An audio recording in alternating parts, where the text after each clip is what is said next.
Baik, kembali bertemu, lebih ramai majikan memberikan kenaikan gaji kepada pekerja mereka pada tahun 2021 berbanding tahun 2020, menandakan pemulihan perniagaan yang positif di negara ini menurut tinjauan gaji Persekutuan Majikan-Majikan Malaysia MEF bagi eksekutif dan bukan eksekutif 2021. Berdasarkan tinjauan gaji MEF tahunan yang ke-27, 65.20% daripada syarikat responden memberikan kenaikan gaji sama ada kepada semua ataupun kaki tangan eksekutif tertentu pada tahun 2021 berbanding 58.40% pada tahun 2020, manakala 66.40% memberikan kenaikan gaji kepada semua atau kaki tangan bukan eksekutif tertentu pada tahun 2021 berbanding 61.70% pada tahun 2020. Jadi bagi membincangkan mengenai perkara ini bersama saya di atas talian pada ketika ini adalah Ketua Ekonomi Bank Islam Dr. Muhammad Afzal Nizam Abdul Rashid. Assalamualaikum Dr. Waalaikumsalam Aziz. Doktor, berdasarkan laporan yang saya kongsikan sebentar tadi dan juga susulan daripada tinjauan yang menunjukkan wujud kenaikan gaji dibandingkan tahun ini dibandingkan dengan tahun yang sebelumnya, bagaimana boleh kita fahami pada ketika ini? Adakah benar realiti semasa ekonomi ataupun keadaan semasa ekonomi pada ketika ini bergerak kepada apa yang disebut sebagai fasa pemulihan, Doktor? Okey, benar Fauzi. Saya faham jika ada orang kata tu perasaan skeptisism tentang unjuran tersebut.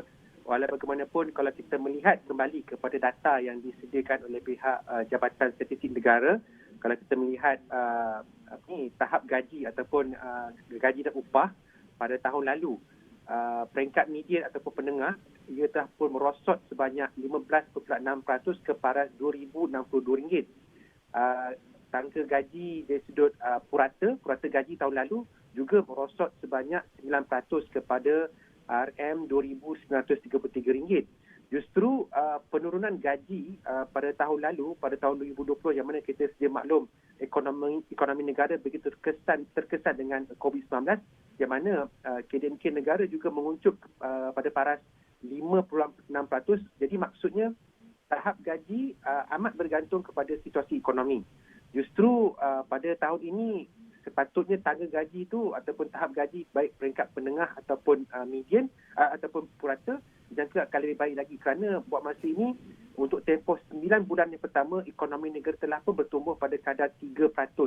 Kalau tahun lalu kita menguncup 5.6%, tahun ini kita dah bertumbuh sekurang-kurangnya 3% untuk tempoh 9 bulan yang pertama. Dan tahun hadapan berdasarkan unjuran-unjuran yang disebut oleh pihak Kementerian Keuangan, oleh pihak IMF, oleh pihak World Bank, kalau MOF ataupun Kementerian Keuangan, mereka melihat antara 5.5% sehingga 6.5%. Justru sekiranya kalau katakanlah downside risk itu tidak berlaku, maka saya kira ekonomi bakal berkembang pada jajaran yang diunjurkan, dan pada masa yang sama juga tahap gaji juga sepatutnya juga bergerak pada momentum yang sama juga. Begitulah telahan saya berkenaan isu unjuran gaji ini. Doktor, selain kita melihat pada unjuran gaji yang disebutkan oleh doktor dan juga laporan yang disediakan oleh MEF itu, kita juga ingin melihat sebelum kita nak ke arah kepada unjuran untuk tahun hadapan untuk 2022, sebagai seorang penganalisis ekonomi, bagaimana boleh kita pastikan dan juga bagaimana masyarakat boleh lihat dan juga faham jaminan ekonomi daripada ancaman ketidaktentuan? Kita tahu dalam tempoh kebelakangan ini wujud lagi ataupun ada satu ancaman varian baru yang disebut sebagai Omicron. Jadi mungkin pada waktu ini bagaimana apa sebenarnya satu jaminan khususnya melihat kepada keadaan pemulihan ekonomi, walaupun dengan ada ancaman baru ekonomi akan bergerak ke arah pemulihan seperti apa yang dirancang, Doktor? Betul. Memang kalau bercakap tentang downside risk ataupun risiko yang mungkin memberi kesan pada ekonomi, jelas kelihatannya. Tetapi pada hakikatnya juga, pada masa yang sama juga, apabila ekonomi itu mula dibuka, maka terdapat keperluan untuk menambah para pekerja. Dan hakikatnya juga sebenarnya kalau kita melihat, bukan senang untuk mencari pekerja sebenarnya. Kalau kita tanya para majikan, katanya menghadapi kesukaran lah. Dan terutamanya kalau pekerja itu mempunyai kemahiran yang khusus. Justru tangga gaji ataupun gaji yang ditawarkan tu memainkan peranan untuk menarik perhatian bagi mereka yang ingin bekerja. Justru bukan sesuatu yang mudah lah. Maksudnya kalau ekonomi dikatakan okey masih lagi terkesan dengan COVID-19, majikan dengan sewenang-wenangnya meletakkan gaji yang rendah. Kalau mereka berbuat sedemikian, risikonya adalah mereka mungkin tidak mendapat kata tu buruh yang dikehendaki pada masa ketika yang diperlukan. Dan kira mereka tak dapat mendapat para pekerja pada masa yang ditetapkan, mereka juga akan mengalami kerugian kerana bisnes mereka atau perniagaan mereka tidak dapat beroperasi seperti yang dijadualkan. Jadi terdapat orang kata tu timbal baliklah, maksudnya di pihak orang kata tu majikan juga sebenarnya mereka memainkan peranan dalam menentukan tanggap gaji dengan menilai keadaan ekonomi semasa dan juga faktor bagaimana mereka untuk menarik perhatian orang kata tu potensi untuk mendapatkan para pekerja dalam masa yang singkat. Jadi peranan gaji juga memainkan peranan. Maksudnya gaji tu kena menariklah untuk orang kata tu mendapatkan perhatian para pekerja ni. Doktor, selain daripada kita melihat kepada unjuran ataupun tinjauan dilakukan oleh MEF yang mana yang menyatakan seperti yang saya sebutkan sebentar tadi, melihat kepada kenaikan gaji kepada pekerja pada tahun 2021 berbanding tahun sebelumnya atau tahun 2020, saya nak tarik perhatian doktor untuk kita melihat kepada unjuran untuk tahun 2022 yang mana dalam satu laporan oleh laporan trend gaji terkini oleh penyedia data pengurusan pekerja dan Perisian ECA International yang mana menyatakan dalam laporan media yang saya boleh petik sebagaimana yang berkata golongan pekerja di Malaysia diunjur akan menerima kenaikan gaji sebenar sebanyak 28% pada tahun 2022 iaitu pada tahun hadapan. Mungkin pada waktu ini doktor, bagaimana boleh kita fahami tentang keupayaan dan juga apa impak sebenarnya nanti apabila kita melihat kepada kenaikan gaji seperti apa yang diunjurkan oleh laporan ECA International ini, doktor? Okey, itulah saya rasa kita kena selami permasalahan ini kerana setiap industri itu memerlukan sumber tenaga kerja yang berbeza-beza, tahap kemahiran berbeza-beza. Jadi dari segi tangga gaji pun juga sebenarnya berbeza-beza. Kalau di sektor pertanian, sektor perlombongan, sektor perkhidmatan, kalau kita lihat data daripada Jabatan Statistik Negara pun sangat besar perbezaannya itu. Jadi saya kira unjuran yang dibuatkan tu saya rasa saya melihat data tu sangat orang kata tu inline lah, sangat setara dengan apa yang data yang kita ada. Contoh kalau kita melihat data daripada Jabatan Statistik Negara, saya selalu melihat data daripada yang rasmi, sumber yang rasmi ya.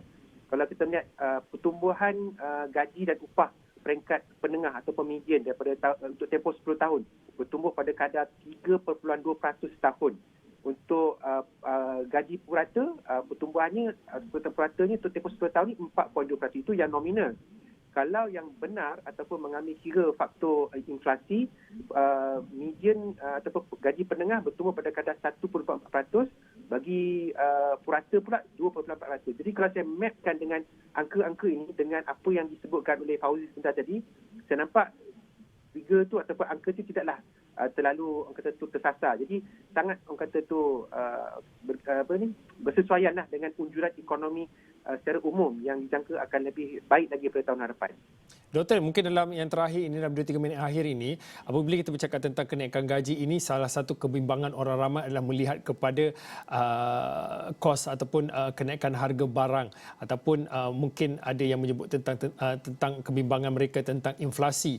Adakah pada pandangan doktor sendiri melihat kepada jika benar realitinya untuk tahun hadapan ada unjuran berkaitan dengan kenaikan gaji secara keseluruhannya, adakah doktor akan menjangkakan inflasi akan terus berlaku ataupun bagaimana keadaan yang boleh kita faham secara keseluruhannya, doktor?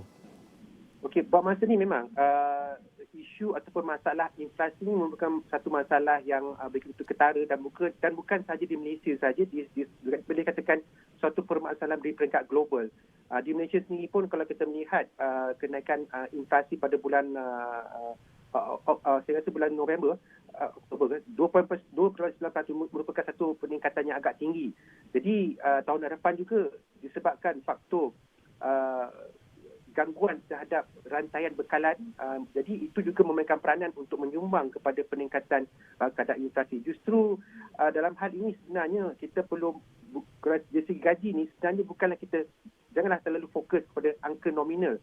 Kita perlu melihat angka benar. Maksudnya purchasing power lah, berapa yang boleh dia beli dengan gaji yang ada. Jadi maksudnya permasalahan berkaitan inflasi juga sepatutnya kita perlu bagi pertimbangan yang penting juga. Maksudnya perlu ada satu mekanisme untuk memastikan isu inflasi dapat dikawal dan sepatutnya dapat diterjemahkan melalui kuasa beli yang dapat kita stabilkan. Jadi dua permasalahan yang perlu kita utamakan. Jadi satu, masalah gaji itu sendiri, berapa ia boleh bertumbuh. Kemudian satu faktor yang lain atau permasalahan lain pula dari segi tingkat harga umum yang perlu dikawal ataupun masalah inflasi lah.